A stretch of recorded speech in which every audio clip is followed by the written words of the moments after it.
Hello ಎಲ್ರಿಗೂ ನಮಸ್ಕಾರ. ಎಲ್ಲರೂ ಹೇಗಿದ್ದೀರಾ? Welcome back to my YouTube channel. ಇವತ್ತು ಸಂಡೇ ಆಗಿರೋದ್ರಿಂದ ನಮ್ಮ ಮನೆಯಲ್ಲಿ ಲೇಟಾಗಿ ತಿಂಡಿ ಮಾಡೋದು. ಅದಕ್ಕೆ ಇವತ್ತು ಸಿಂಪಲ್ ಆಗಿ ಹಾಗೆ ಹೆಲ್ದಿಯಾಗಿ ಬ್ರೇಕ್ಫಾಸ್ಟ್ ಮಾಡೋಣ ಅಂತ ಎಲ್ಲ ರೆಡಿ ಮಾಡ್ಕೊಳ್ತಾ ಇದ್ದೀನಿ. ಇವತ್ತು ಏನಪ್ಪ ಬ್ರೇಕ್ಫಾಸ್ಟ್ ಅಂದರೆ ಅವಕಾಡೋ ಬ್ರೆಡ್ ಟೋಸ್ಟ್ ಮಾಡ್ತಾ ಇದ್ದೀನಿ. ನಮ್ಮ ಮರದಲ್ಲೇ ಒಂದು 4-5 ಬೆಣ್ಣೆ ಹಣ್ಣು ಸಿಕ್ಕಿತ್ತು. ಪ್ರತಿನಿತ್ಯ ಅದನ್ನೇ ಜ್ಯೂಸ್ ಕುಡಿಯೋ ಬದಲು ಒಂದಿನ ಜ್ಯೂಸು ಹಾಗೆ ಒಂದಿನ ಟೋಸ್ಟ್ ಮಾಡೋಣ ಅಂತ. ಇವತ್ತು ಹೇಗೂ ಶಂಕರ್ ಮನೆಯಲ್ಲೇ ಇದ್ರಲ್ವಾ, ಅವರು ತಿಂತಾರೆ ಅಂತ ಹೇಳಿಬಿಟ್ಟು ಇವತ್ತು ಟೋಸ್ಟ್ ಮಾಡ್ತಾ ಇದ್ದೀನಿ. ಅವರು ಆಫೀಸ್ಗೆ ಹೋದಾಗ ಏನಾಗುತ್ತೆ ಅಂದರೆ ಅರ್ಜೆಂಟಾಗಿ ಯಾವುದೋ ಒಂದು ಅವ್ರು ಜಾಸ್ತಿ ರೈಸ್ ಇಷ್ಟಪಡ್ತಾರೆ. ಅದಕ್ಕೆ ರೈಸ್ ಸಾಂಬಾರು ಆ ಥರ ಇಷ್ಟಪಡ್ತಾರೆ. ಅದಕ್ಕೆ ರಜಾ ಇದ್ದಾಗ ಈ ರೀತಿ ಏನಾದರೂ ಒಂದು ಸ್ಪೆಷಲ್ ಆಗಿ ಹೆಲ್ದಿಯಾಗಿ ಮಾಡ್ತಾ ಇರ್ತೀನಿ. ನಾನು ಯಾವ ರೀತಿ ಅವಕಾಡೋ ಟೋಸ್ಟ್ ಮಾಡ್ತೀನಿ ಅನ್ನೋದನ್ನ ನಿಮ್ಮೊಂದಿಗೆ ಶೇರ್ ಮಾಡ್ತೀನಿ, ನೋಡೋಣ ಬನ್ನಿ. ಮೊದಲು ಬೆಣ್ಣೆ ಹಣ್ಣನ್ನ ಈ ರೀತಿ ಕಟ್ ಮಾಡಿಕೊಂಡು ಅದ್ರ ಒಳಗಡೆ ಇರೋ ಪಲ್ಪ್ನೆಲ್ಲ ತೆಗೆದು ಒಂದು ಬೌಲ್ಗೆ ಹಾಕ್ಕೊಂಡು ಅದನ್ನ ಚೆನ್ನಾಗಿ ಸ್ಮ್ಯಾಶ್ ಮಾಡಿ ಇಟ್ಕೋಬೇಕಾಗುತ್ತೆ.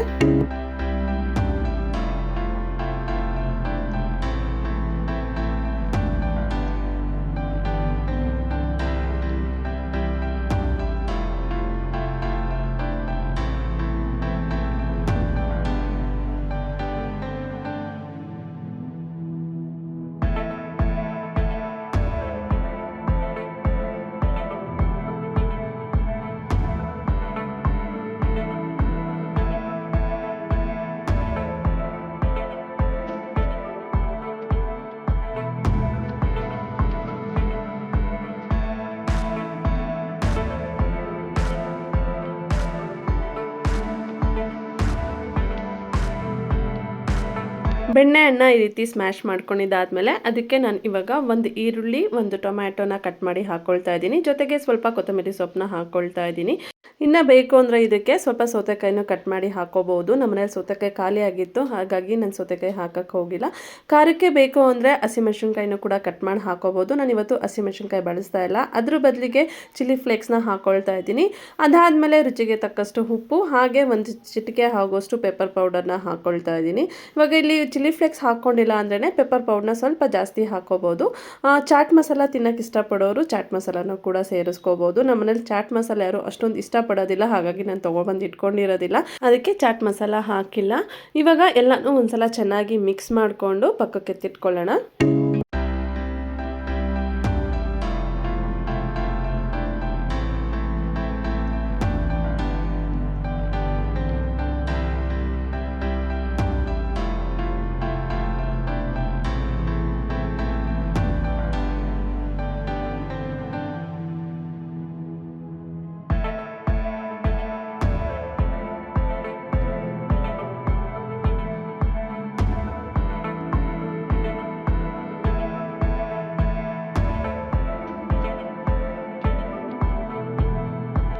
ಇವಾಗ ಬ್ರೆಡ್ನ ಫ್ರೈ ಮಾಡ್ಕೊಳ್ಳೋಣ. ಮೊದಲು ಒಂದು ಹಂಚಿಟ್ಕೊಂಡು ಹಂಚ್ ಮೇಲೆ ಬೆಣ್ಣೆ ಹಾಕ್ಕೊಂಡಿದ್ದೀನಿ. ಬೆಣ್ಣೆ ಬದಲಿಗೆ ಎಣ್ಣೆ ಅಥವಾ ತುಪ್ಪ ಯಾವುದಾದ್ರೂ ಬಳಸ್ಬೋದು.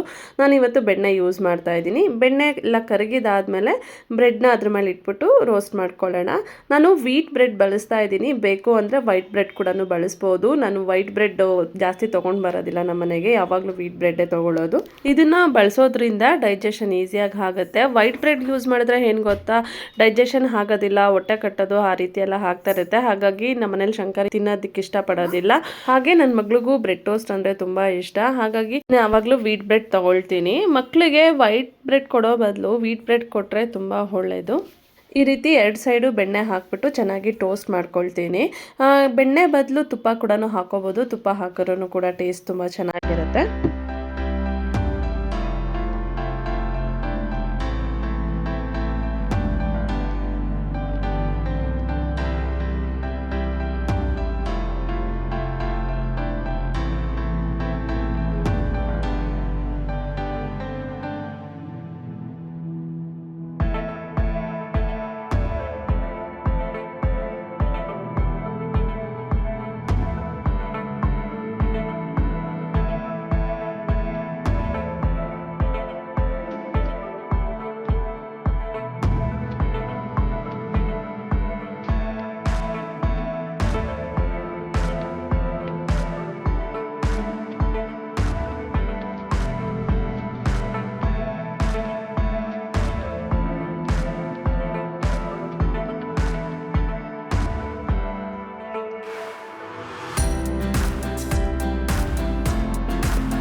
ಬ್ರೆಡ್ ಎಲ್ಲ ಫ್ರೈ ಮಾಡ್ಕೊಂಡಿದ್ದಾದಮೇಲೆ ಇವಾಗ ನಾನು ಇದ್ರ ಮೇಲೆ ನಾನು ಆವಾಗಲೇ ಮಿಕ್ಸ್ ಮಾಡಿ ಇಟ್ಕೊಂಡಿದ್ನಲ್ವ ಅವಕಾಡೊ ಮಿಕ್ಸ್ಚರು, ಅದನ್ನ ಇದ್ರ ಮಧ್ಯದಲ್ಲಿ ಹಾಕಿಬಿಟ್ಟು ಅದ್ರ ಮೇಲೆ ಇನ್ನೂ ಒಂದು ಬ್ರೆಡ್ ಪೀಸ್ನ ಹಾಕಿ ಕಟ್ ಮಾಡ್ಕೊಳ್ತೀನಿ. ಕಟ್ ಮಾಡ್ಕೊಂಡಾರ ತಿನ್ಬೋದು, ಇಲ್ಲ ಹಾಗೆ ಕೂಡ ತಿನ್ಬೋದು.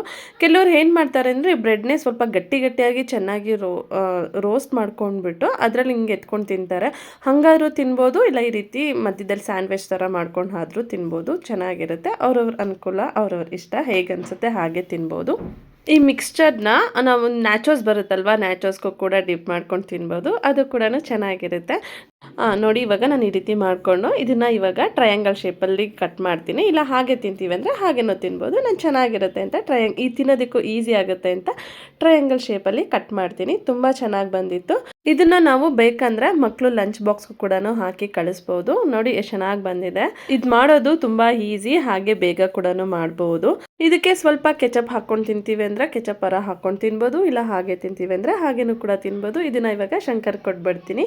ಆಮೇಲೆ ನಾನು ತಿಂದು ಟೇಸ್ಟ್ ಹೇಗಿದೆ ಅಂತ ಹೇಳ್ತೀನಿ. ನೀವೊಂದ್ಸಲ ಇದನ್ನು ಮನೇಲಿ ಟ್ರೈ ಮಾಡಿ, ಹಾಗೆ ಹೇಗಿತ್ತು ಅಂತ ಕಮೆಂಟ್ ಮಾಡೋದನ್ನ ಮರಿಬೇಡಿ.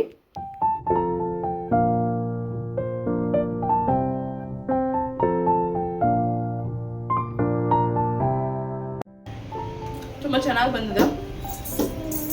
ನಾವು ಅವಕಾಡೊ ಜ್ಯೂಸ್ ಮಾಡ್ಕೊಳ್ಳೋ ಬದಲು ಈ ರೀತಿ ಟೋಸ್ಟ್ ಮಾಡ್ಕೊಬೋದು, ಚೆನ್ನಾಗಿರುತ್ತೆ. ಬೇಕಂದ್ರೆ ಚಾಟ್ ಮಸಾಲ ಹಾಕ್ಕೋಬೋದು.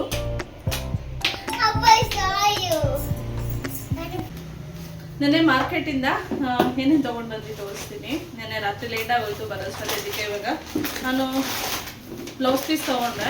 ನೀನು ವರಮಹಾಲಕ್ಷ್ಮಿ ಹಬ್ಬ ಹತ್ರ ಬರ್ತಿದೆ ಅಲ್ವಾ, ಕುಂಕುಮ ಕೊಡೋದು ಬೇಕಾಗುತ್ತೆ ಅಂತ ಬ್ಲೌಸ್ ಪೀಸ್ ತೊಗೊಂಡು ಬಂದೆ. ಅದಾದ್ಮೇಲೆ ನಾನು ಇನ್ನು ಮೊಬೈಲು ಏನೇನೋ ಎಲ್ಲ ಹಾಕ್ಸ್ಕೊಂಡ್ವಲ್ಲ, ಅಲ್ಲಿ ಒಂದು ಶಂಕರ್ದು ಒಂದು ಡಿಸ್ಪ್ಲೇ ಹೋಗ್ಬಿಟ್ಟಿತ್ತು. ಅದು 2 ಫೋನ್ಗೆ ಏನು ಗೊರಿಲ್ಲಾ ಗ್ಲಾಸು ಬ್ಯಾಕ್ ಕವರ್ ಎಲ್ಲ ಹಾಕ್ಸ್ಕೊಂಡ್ವಿ. ಅದ್ರ ಜೊತೆಗೆ ಒಂದು ಸೊಲ್ಯೂಷನ್ ತಗೊಂಡ್ರು, ಅದ್ರ ಜೊತೆಗೆ ಬಟ್ಟೆ ಫೋನ್ ಕ್ಲೀನ್ ಮಾಡೋದಕ್ಕೆ ಅಂತ. ಅದಾದ್ಮೇಲೆ ನಂದು ಬುಲೆಟ್ ಮಿಕ್ಸರ್ ಜಾರ್ ಇತ್ತು, ನಮ್ಮ ಆರುಷಿ ಹುಟ್ಟಕ್ಕೆ ತೊಗೊಂಡಿದ್ದೆ, ತಿಕ್ಬಿಟ್ಟಿದೆ, ಎಲ್ಲ ಗಲೀಜಾಗಿದೆ. ಇವಾಗ ಕ್ಲೀನ್ ಮಾಡಬೇಕು. ಇದು ಒಳಗಡೆ ಇದೆಲ್ಲ ಹೋಗ್ಬಿಟ್ಟಿತ್ತು. ಇದೊಂದು ಹಾಕಿಸ್ಕೊಂಡು ಇದೊಂದು ತೊಗೊಂಡೆ ಎಕ್ಸ್ಟ್ರಾ ಇರಲಿ ಅಂತ. ಇನ್ನು ಹಾಗೆ ಅದು ಜಾರ್ ಇದೆ ಅಲ್ಲ, ಇದೊಂದು ಜಾರ್ ರಿಪೇರಿ ಒಂದು ಮಾಡಿಸ್ಕೋಬೇಕಿತ್ತು, ಅದನ್ನು ಮಾಡಿಸ್ಕೊಂಡೆ. ಅದ್ರ ಜೊತೆಗೆ ಅದು ಬುಲೆಟ್ ಮಿಕ್ಸರ್ದೆ ಈ ಬ್ಲೇಡ್ ಸೆಟ್ಗಳೆಲ್ಲ ಹೋಗ್ಬಿಟ್ಟಿದೆ ಇದೆಲ್ಲ. ಅದಕ್ಕೆ ಇದು ಹಾಕೊಡ್ತಾರೇನೋ ಅಂತ ಕೇಳಿದೆ, ಬಟ್ ಆಗಲ್ಲ, ಅದು ಫುಲ್ಲು ಸೆಟ್ಟೆ ತಗೋಬೇಕಂತ ಹೇಳಿದ್ರು. ಸರಿ ಏನು ಮಾಡೋಣ ಅಂಬಿಟ್ಟಿದ್ದು ತಗೊಂಡಿಲ್ಲ. ಅದಕ್ಕೆ ಒಂದು ಜಾರೇ ತಗೊಂಡು ಬಂದ್ವಿ. ಇಲ್ಲಿ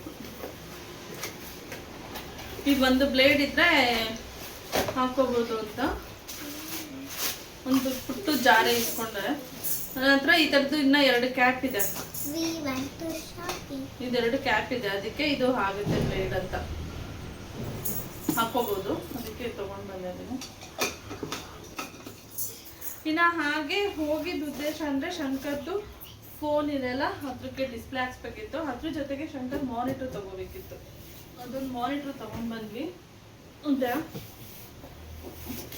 ಮಾನಿಟ್ರು ಇದು ಶಂಕರೇ ಓಪನ್ ಮಾಡ್ತಾರೆ. ಓಪನ್ ಮಾಡಿದ್ಮೇಲೆ ತೋರಿಸ್ತೀನಿ ಹೇಗಿದೆ ಅಂತ. ಅದಕ್ಕೆ ಒಂದು ಮೌಸು ಮತ್ತೆ ಒಂದು ಕೀಬೋರ್ಡ್. ನಮ್ಮ ಹತ್ರ 2 CPU ಇದೆ, ಅದಕ್ಕೆ 2 ಮಾನಿಟ್ರ್ ಬೇಕಿತ್ತು. ಸದ್ಯಕ್ಕೆ ಮಾನಿಟ್ರ್ ತಗೊಂಡಿದ್ದೀವಿ. ಇದು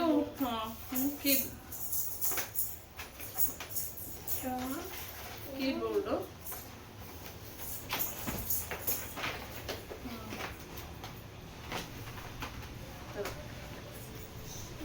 ಕೀಬೋರ್ಡು, ಒಂದು ಮೌಸ್.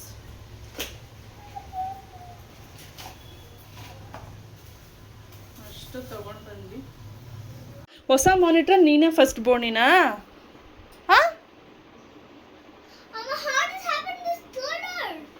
ನೀನು ಅಲ್ಲಿಗೆ ಒಪಾಸಿಟಿ ಡೌನ್ ಮಾಡಿದ್ಯಲ್ಲ, ಅದಕ್ಕೆ ಕೆಳಗಡೆ 22% ಮಾಡಿದ್ಯಲ್ಲ, ಅದಕ್ಕೆ ಹಂಗೆ ಬರ್ತಿದೆ. ಕಳ್ಳಿ